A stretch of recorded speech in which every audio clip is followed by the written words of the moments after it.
Hello, my name is Tim Moody. I am the Public Information Officer with the Randolph County School System, and I am here with our Superintendent, Dr. Gainey, and we're here to talk about the weather, specifically to talk about inclement weather and the need to make school-related weather decisions. So, Dr. Gainey, it seems as that when winter weather hits us, we really have four options. One is to have school as normal. Two is to cancel school. Three would be to delay the start of school. And four would be to dismiss early. So regardless of which of those plays out, what is part of the decision-making process? Can you just walk us through what goes in to making that decision?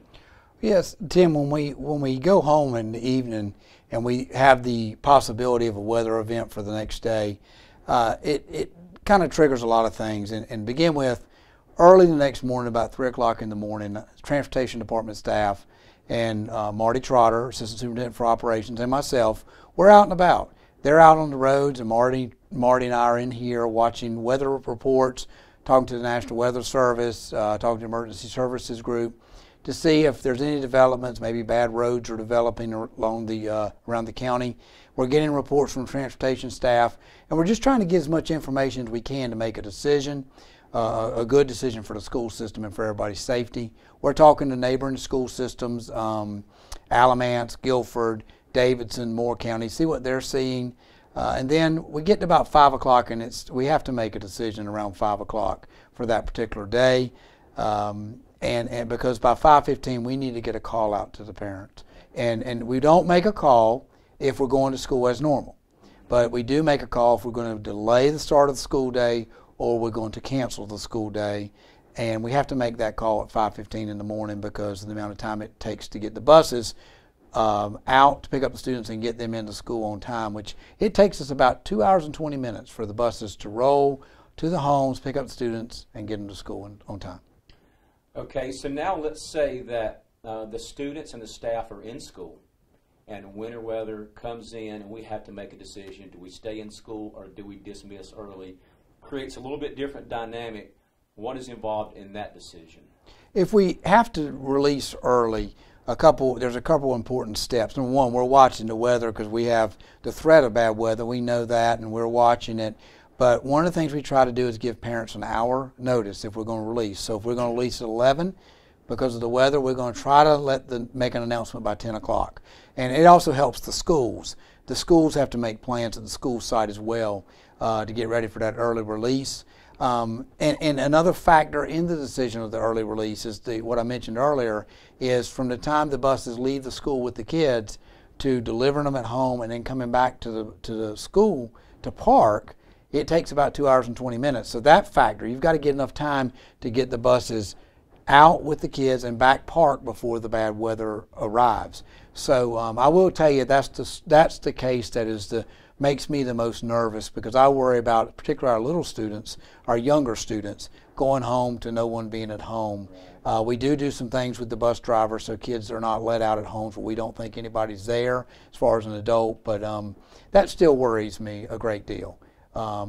So that's the factors that go into it. It's a lot of timing when we release early.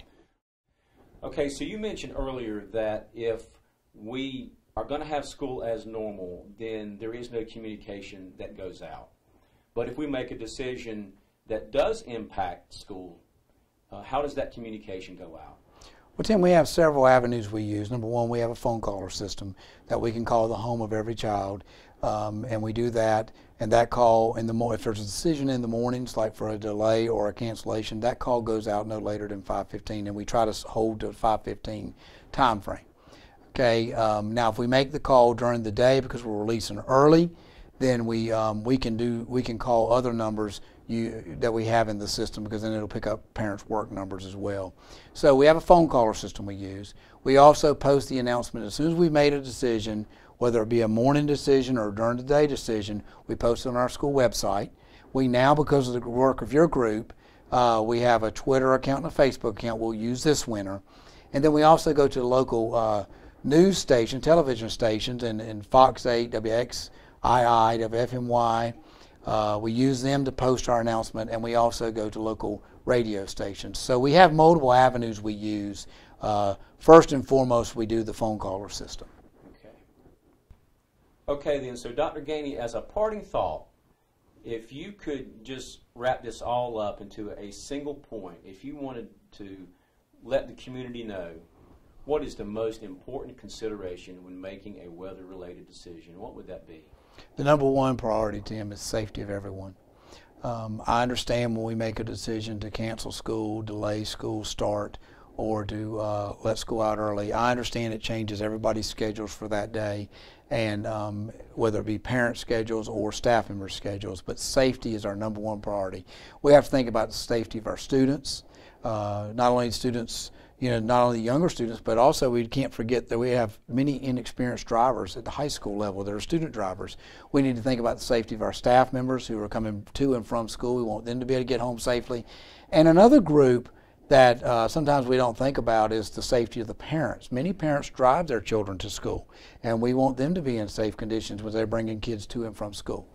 So that weighs heavily on our minds when we're making these decisions. We're going to miss. There's going to be a time when we're going to make a decision and the weather was projected to come in or predicted to come in and it doesn't. But at the end of the day, if everybody's safe, I understand that it messes up people's schedules, but our number one priority is we want the day to end with everybody safe. We just there's no other option than to keep that as your number one priority. And one thing I want to reiterate, that particularly on those days when we might have to release early, I want to reiterate, Tim, that a factor that often gets lost in there is the amount of time it takes us from when the buses leave the schools to delivering the children at home and then coming back and parking. That's a good 2 hours and 20 minutes. So that has to factor in that decision. And again, I think I mentioned this, but if I didn't, the one that really, the toughest decision it seems, in my opinion, to be that one about releasing early, because I want to make sure we're getting the kids off campus soon enough to get home before the weather arrives. And I do worry about the little ones going home and the possibility that no one's there. Right. Okay, well, Dr. Gainey, thank you so much. Hopefully this has been informative and helpful for our audience and for all of you in the community. And now we're all just going to hope for good weather this winter. Thank you.